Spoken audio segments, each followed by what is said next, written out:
Mais uma vez, Deus, em sua soberana graça e bondade e misericórdia, nos deu a oportunidade para juntos meditarmos em sua palavra. Quero continuar neste programa o que eu prometi nos programas anteriores, que nós estaríamos falando sobre os grandes mistérios da Bíblia. Falei no programa passado sobre o mistério das sementes. Falamos nos programas anteriores sobre o mistério da Grande Babilônia. Hoje quero falar sobre o mistério da criação do universo, do planeta, dos planetas, do universo. Amigo telespectador, este é um assunto em que a classe científica tem se debruçado para debater, discutir e, todavia, estão a milhões de quilômetros de entender esta verdade, porque isto não dependerá do esforço intelectual produzido em laboratórios para se compreender estas verdades tão simples, tão claras, que estão diante de nós na Bíblia Sagrada. O profeta William Branham, quando pregou uma mensagem intitulada Perguntas e Respostas sobre o Gênesis, ele foi enfático e ele foi direto no assunto da criação. Quero tomar a Bíblia agora para nossa meditação, no capítulo 1, no verso 3 do livro de Gênesis. Disse Deus: haja luz e houve luz. Muitas pessoas aplicam mal esta escritura ao pensar que esta escritura se refere à aparição da luz solar. Isto não é verdade. Nós entendemos que, na linguagem clara, simples do grande homem de Deus, o profeta de Deus para esta decadente geração, até interessante, ontem encontrei um senhor que disse: não te intriga saber que Deus apareceu a Moisés, a Elias e a tantos homens, e depois que Jesus veio, nunca mais houve um profeta na terra? Eu disse: o senhor conhece um pouco, conhece muito pouco a respeito desse assunto, porque, na verdade, nos nossos dias, Deus enviou um profeta. E ele disse: e os sinais que acompanharam os profetas do Antigo Testamento? Eu disse: estavam presentes no ministério e na vida cotidiana deste homem. É uma pena que muitos se põem a falar sem primeiro conhecer.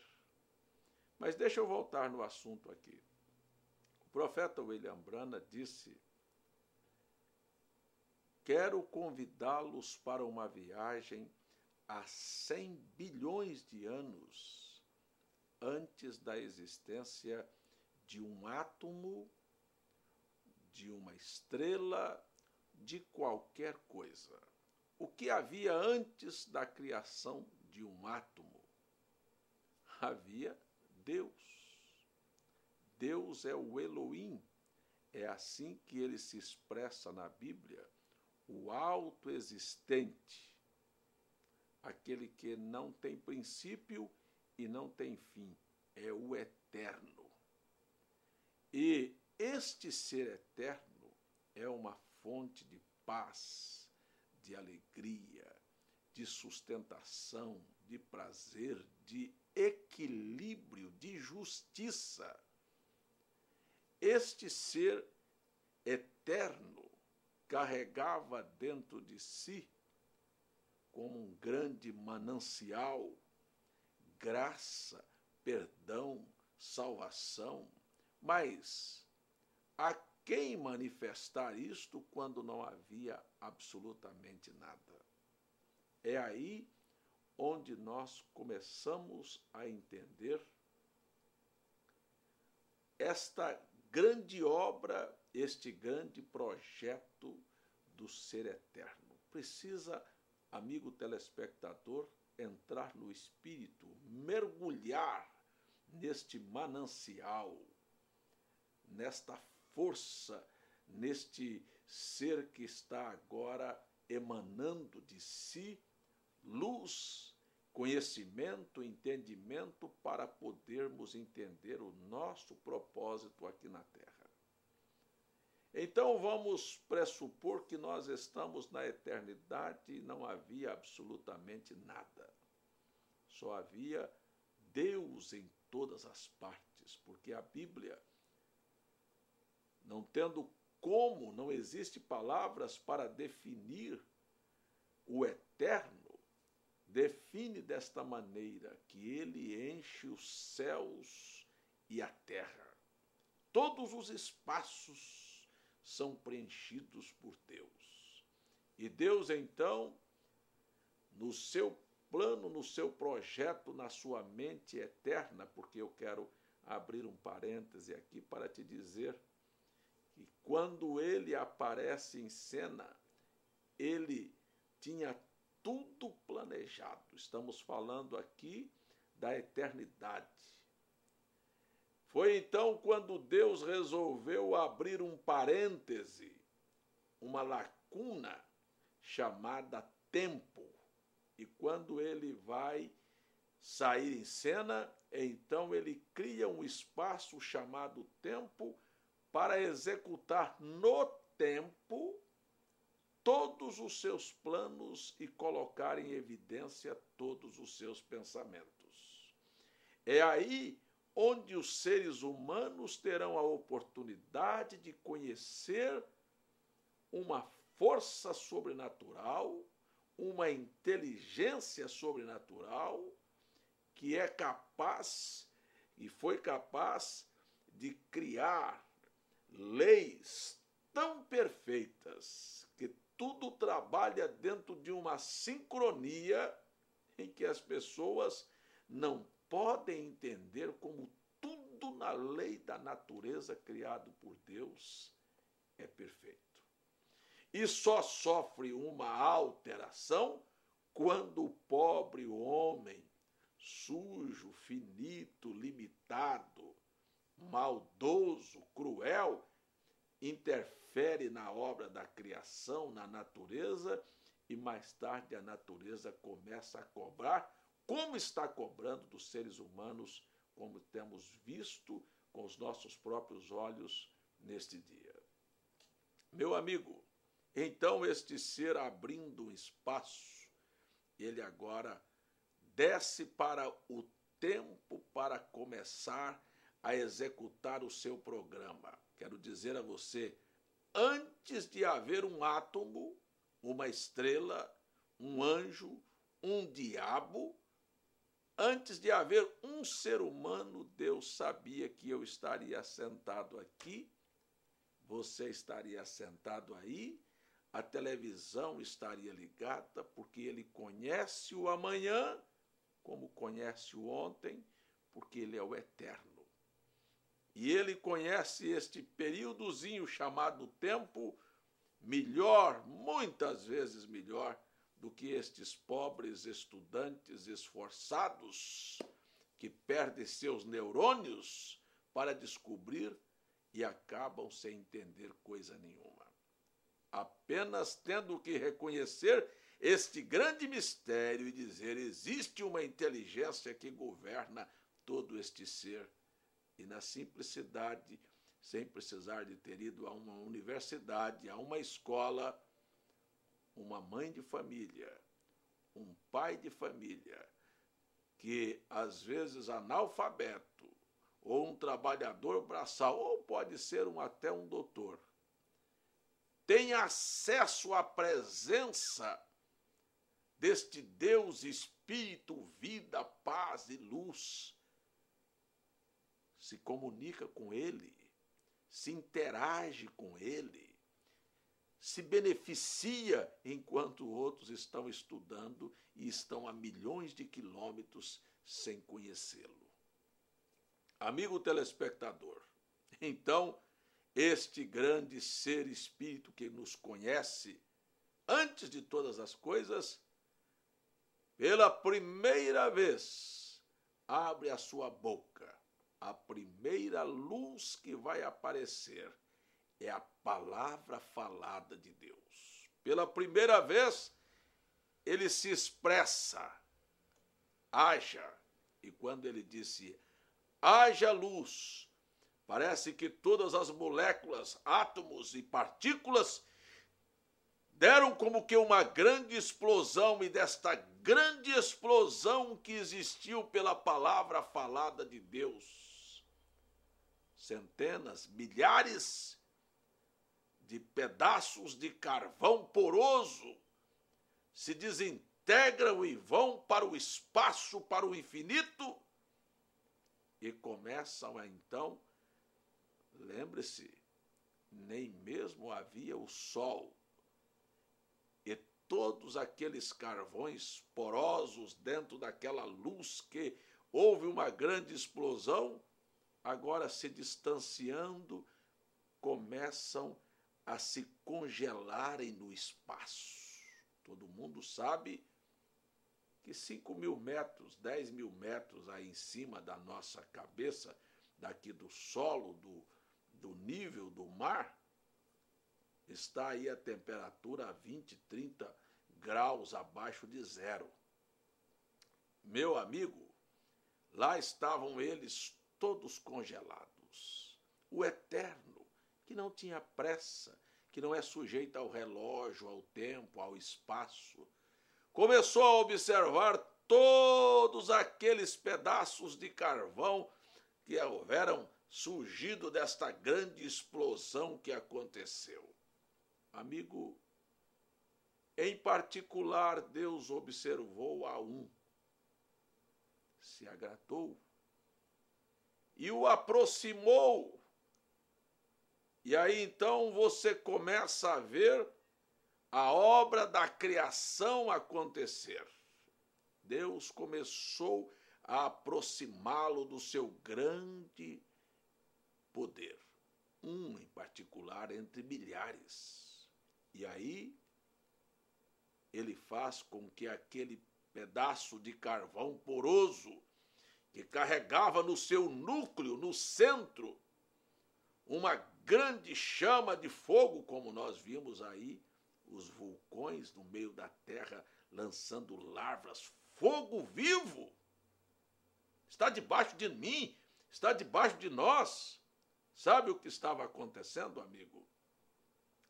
Ele faz com que aquele carvão poroso que houvera se congelado, agora, ao se aproximar desta fonte de vida que é Deus, começa a derreter suas geleiras e aparecer água sobre a superfície daquele pedaço de carvão poroso que nós chamamos de planeta Terra. Sabe aonde estamos? No capítulo 1 do livro de Gênesis. E o Espírito do Senhor pairava sobre a face das águas. Amigo, aí então ele começa e continua dizendo, para você entender que ele não estava dizendo haja luz com o sol, no capítulo 1, no verso 16, no 4º dia da criação, fez Deus os 2 grandes luminares, o maior para governar o dia. Agora aparece o sol. E o menor também para governar a noite. E as estrelas, estes planetas que estão aí no espaço flutuando. Eu acho isto maravilhoso, porque isto apenas conta para mim e para você que hoje existem 6 bilhões e meio de pessoas no planeta Terra. Que coisa impressionante é Deus olhar em cima de 6,5 bilhões e escolher falar com você. E visitar a sua vida. E entrar no seu lar.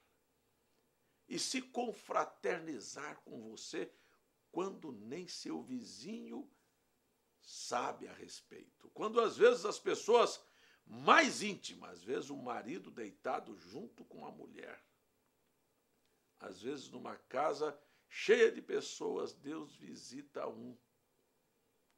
Isto é como ele escolheu entre todos os planetas este que nós vivemos. E ele então decide colocar vida no planeta. E aí então abre-se a contagem, primeiro dia, segundo dia, terceiro dia, quarto dia, quinto dia, sexto dia. E no sétimo dia a obra já houvera sido concluída e ele descansou. Sabe, amigo telespectador, eu estou falando de um grande mistério, o mistério da criação de um Deus que fez tudo perfeito, tudo dentro da maior harmonia. Não havia nada em desarmonia. Não havia pecado, não havia doenças, não havia intrigas, não havia morte. No sexto dia da criação, depois que Deus houvera organizado este planeta,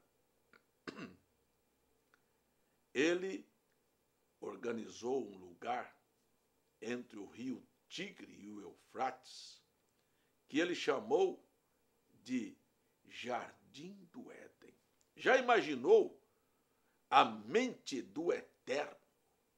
Como ele caprichou na formação daquele lugar, naquele jardim, para ali colocar sua família? Ele queria ter uma família. Deus não queria a solidão. Deus nem mesmo queria o silêncio. Ele queria vida. Ele queria alegria. E ele criou árvores frutíferas. Criou mares, rios, lagos, serras, planícies, planaltos, pássaros de diversas espécies, flores de diversas cores. Ele simplesmente embelezou aquele lugar. Sabe quem iria para lá? O homem.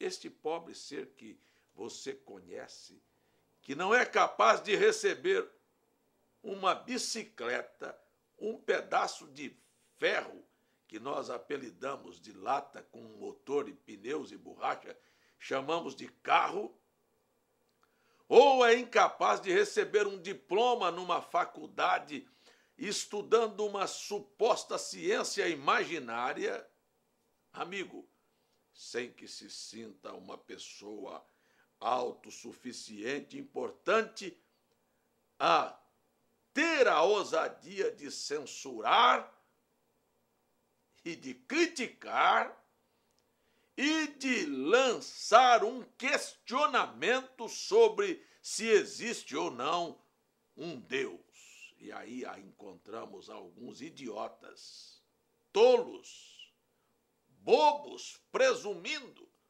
e ainda se chamam de ateus. Ateus que não creem na existência de Deus, eles existem até que o câncer os faça gritar em uma UTI de um hospital, quando nem a força da morfina, matéria, pode acalmar a sua dor. Aí ele lembra, diz, se houver um Deus, me ajuda a sair dessa. Aí você sabe que não existe tal coisa como ateu.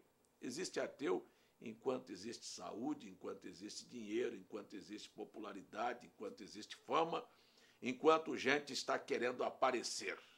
Aí você encontra alguns. Mas deixa eu falar aqui.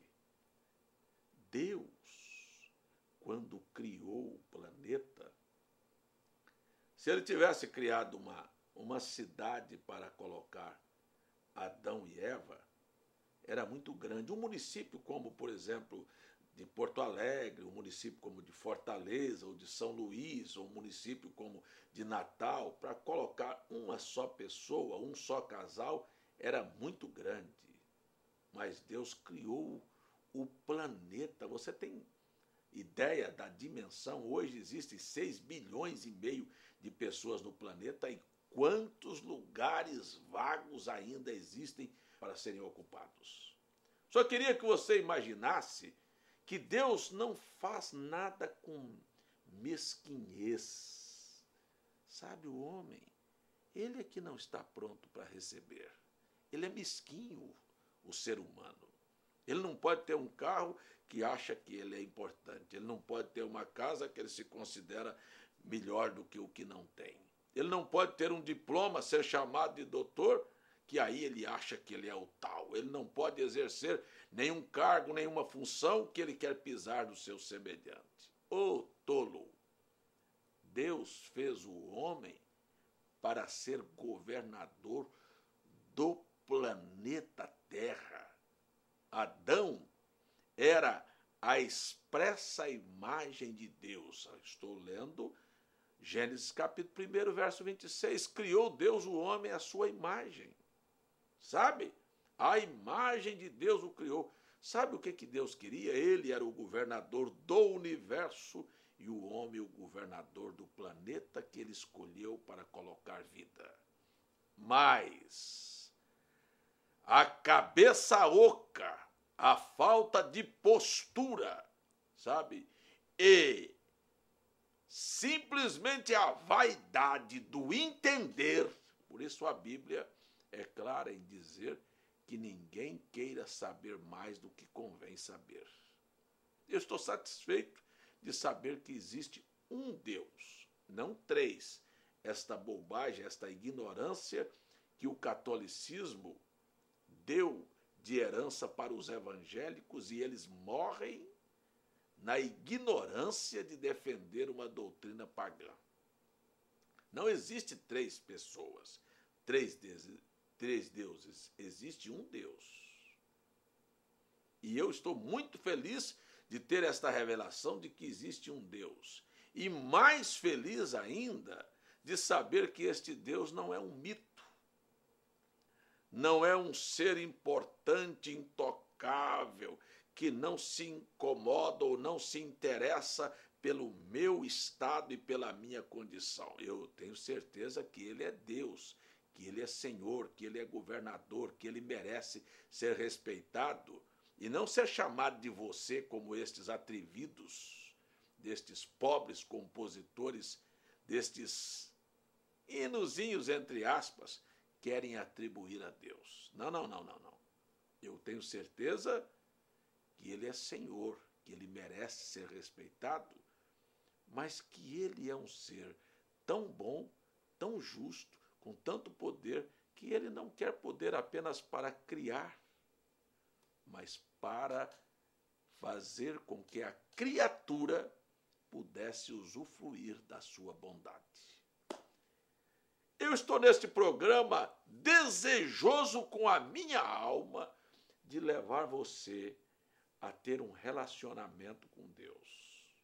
O salmista Davi disse: provai e vede que o Senhor é bom. Que grande mistério, um homem podre como eu e você, cheio de vermes, de lombrigas, podre que se cortar vira pus, se morrer fede, e ainda um ser como o poder que está nas mãos e na autoridade, no controle de Deus, ele se interessar por mim e por você, ele gostar da sua e da minha companhia. Meu irmão, meu telespectador, eu estou com os minutos contados aqui neste programa, mas agora, na finalização, quero dizer a você que a maior revelação que a Bíblia faz é mostrar a nós que existe um Deus. Ele disse: olhai e vede que eu sou, e mais nenhum Deus comigo. Não bote mais 2 ou 3, não. Nenhum Deus comigo. E aí, então, ele chama você para se aproximar dele. Buscai ao Senhor enquanto se pode achar, invocai-o enquanto está perto. Aí eu venho e digo, a segunda maior revelação da Bíblia é: este Deus é meu Deus. Ele se importa por mim, ele é meu Criador, ele é meu protetor, ele é meu advogado, ele é meu juiz, ele é meu médico, ele é meu consolador, ele é minha paz, ele é minha bandeira, ele é minha força.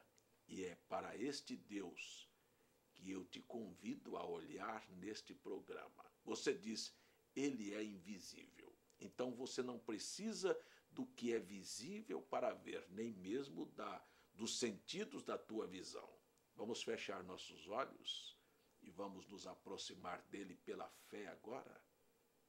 Fé é algo que está depositado no seu interior, que não é visto, é abstrato. Feche os seus olhos. Entenda que ele me mandou dentro da sua casa, através deste programa, para dizer a você que ele se interessa pelo seu bem-estar, que você pode ser muito mais feliz e bem-sucedido se você deixar que ele controle a sua vida. Tem coragem você de entregar sua vida a ele neste momento? Feche os seus olhos. Pai, como mortal tenho me esforçado para falar de ti a estas pessoas, deste grande mistério que envolve o Senhor, sua força e o seu poder, e deste grande mistério que pega este pobre, coitado homem vindo do pó, verme, fétido, e ainda assim, este é um mistério do Senhor se importar conosco. Quero pedir que o Senhor ajude ao coração deste que está me assistindo neste programa a se nutrir, a se alimentar, a usufruir deste manancial de força, de inteligência, de poder, conforme a necessidade desta pessoa. Socorra-o para a cura, para a libertação, para a solução de problemas, para consolo, para ânimo, para levantar a cabeça e encontrar o caminho para viver. Em nome de Jesus Cristo eu oro e te peço. Amém.